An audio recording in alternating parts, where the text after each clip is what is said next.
Was Life is Strange Double Exposure a hit or a miss? Did Deck 9 bring Max back in the right way? Was it all just a cash grab?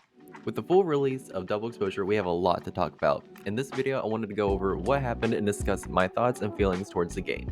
Before we begin, please consider subscribing. If you could help me reach my new goal of hitting 1,000 subs by the end of the year, I would greatly appreciate it. Also, give this video a like if you enjoyed. If you did, here's some mayo to say thanks. So I already did a recap on chapters 1 and 2, so I'm not going to go much into those, but I mostly want to focus on the last 3 chapters in the game as a whole. Diving right into chapter 3, we are met with Max staying up all night trying to figure out how Sophie's last picture was of Max going to shoot her. After Alderman rudely invites himself into Max's home, Max focuses on the picture to go back to that time, like how she did in the first game. We see Sophie take the picture of Max, and then we see the storm has returned. At first, I was so happy they brought the storm back, but at the same time, this scene confused the hell out of me, as I'm sure it did many others. Of course, at the end of the game, it does start to make sense, but we'll get back to that later. Moving on, we tell Moses about our powers, and then Alderman just gets erased from history, never to be seen again. At least for now. We then meet with Yasmin, who is obviously hiding a lot of information about Maya. While we explore Lucas's office, we find out he didn't even write his own book. It was actually an assignment written by Maya, which we come to find out is why she unalived herself. After we have a little romantic scene with Vin and Amanda at the Snapping Turtle bar, we head back home to discover someone broke into Max's home. As we investigate, we realize they are still in the house.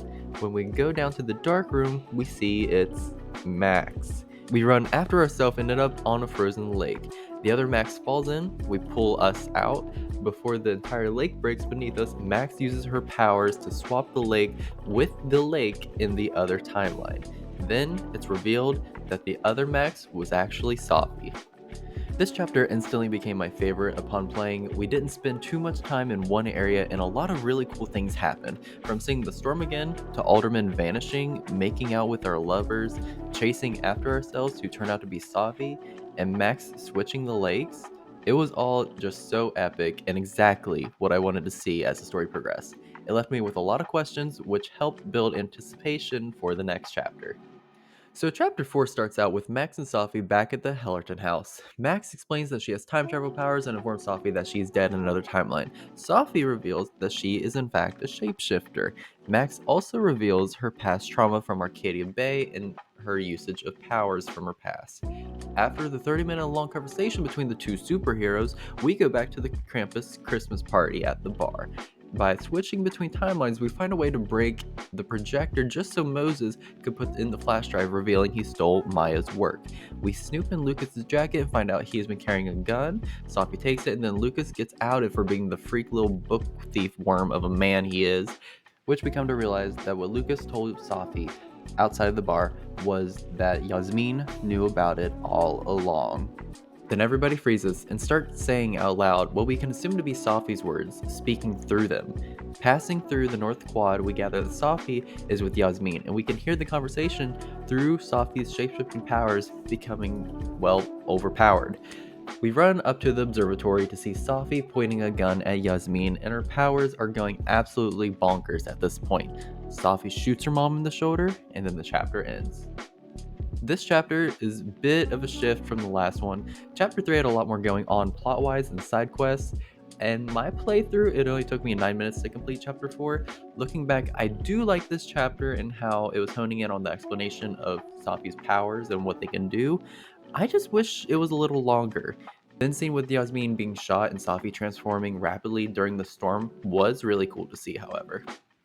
Following the end of Chapter 4, Chapter 5 begins with Max going back to the night Sophie got shot. We find the version of Sophie from the last chapter's timeline who was aware of Max's powers and what was going on at the Overlook. Max also brought the storm with her. Sophie asks Max to shoot her. Max chucks the gun into the storm, and then Max and Sophie walk into the storm. After being thrown into an unknown timeline, we find out that people's memories are meshing, knowing things that happened in both timelines, and see these characters react to it through these next few scenes. We speak to Moses to discover he was actually Sophie, and we had to take a picture in double exposure to revert him back to normal. We end up doing this with all the characters throughout this chapter. We see the iconic blue butterfly land on a door, we open it, and it takes us back to the one and only Blackwell Academy bathroom where it all began.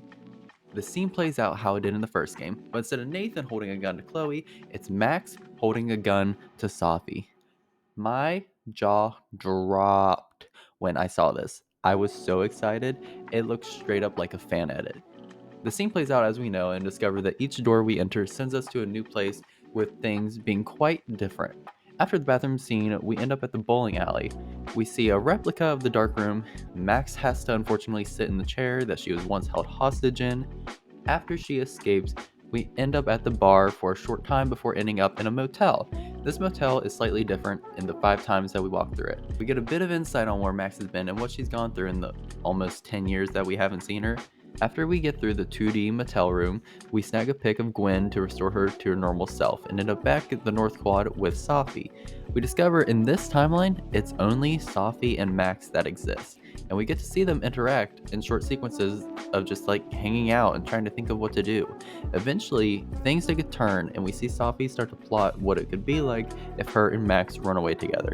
We end up back up at the observatory in the main timeline with Yasmin wounded, the storm gone, and Safi not losing control of her powers. Safi continues to realize that the powers she has and what she could do, and even contemplates what Max and her could do together with their powers. We can agree to go along with her or refuse. In my playthrough, I chose to refuse and was shocked to find out that not many would choose that decision. I want to stay as true as Max as I could this go around, and I do not think that Max would consider using her powers for evil, so this left me a little bit shocked. Anyways, Safi leaves and we discover that the timelines combined into one, leaving people at Caledon hella confused. We get some final dialogues and pictures with the characters, sort of as a goodbye for now, and then the chapter comes to an end, leaving it on a positive note. And it felt like a euphoric calm after the storm. After that, the credits roll, we get a scene of Diamond at the observatory having a nosebleed, and Safi comes up behind her, asking her if she wants to come with her. And then finally, it's revealed Max will return. I'm gonna be honest, at first I was very confused by this chapter, but the more I think about it, the more it all makes sense. I didn't connect the dots on how we entered a new timeline, or as they call it in the game, the Nebula, after walking into the storm. Safi's powers having an outburst when she becomes overwhelmed and distressed, and Max pulling items from others' timelines into one another, these things took me a while to make sense of. So with all that being said, here is my conclusion. Double Exposure is a well-written, impactful story with the feeling of nostalgia playing as Max again. I know a lot of people do not like this game. However, honestly, it's my second favorite game in the series, right after the original. To me, Deck 9 did a wonderful job of bringing Max back and carrying over her past trauma with her without it being the main focus, which is exactly what I was hoping for. We got to see the storm come back, which I did not expect at all, the Blackwell bathroom, and a bit of her experience in the dark room. Would I have wanted more? Yes, of course, but I'm happy with what we got. I love the evolution of Max's power, being able to switch between timelines. Now it really adds a new level to her ability to do things other than just going back in time. I also really enjoyed the factor of her switching objects between the two timelines, like the telescope and the entire lake. Like, that was so cool. Max herself is exactly how I would have expected her to be nearly 10 years down the line. She's much more confident, kind of how you see her in the first game at the end. She started out very shy and anxious, but then towards the end of the game, she became more outwardly spoken, and you could see that in Double Exposure that she really grew more into that self-confidence. Going back to the plot, I love the story that they came up with. Max going up against someone else with powers is brilliant. I think it's the perfect thing for her as a character to return to in a game. She's clearly the most powerful Life is Strange character, and there's only so many times she can rewind just to save someone. It really added depth having an antagonist with powers instead of just the protagonist. I think the other characters in the game are well developed as well. Moses, Amanda, Yasmin, etc. All of these characters, at least to me, they felt well written out. Comparing Double Exposure to the other entries by Deck 9, this is a massive upgrade. Personally, I love their other games, but they always fell a bit flat with character development and end results. Like True Colors, the ending, it was so disappointing to me. Some say the same about Double Exposure. Now, I'm still playing through an alternate version, so I don't know exactly how different the options are, but the ending I got with Max in the bar talking to her friends, not going with Safi's evil plan, feels like a happy ending. You could argue this with True Colors being a quote unquote happy ending, but there's more to this. We already knew Max, and we know what all she's gone through, so putting her through another sad, tragic ending does not feel necessary. She's been through so much, like, let her have this one, you know? One main thing people are so upset about is Chloe not returning, but that doesn't mean she never will. They are clearly teasing Max's return, and it seems as though it's going to be against Safi in some big battle of sorts, which I'm thrilled about. They did a really good job at leaving little plot breadcrumbs hinting at what could be next.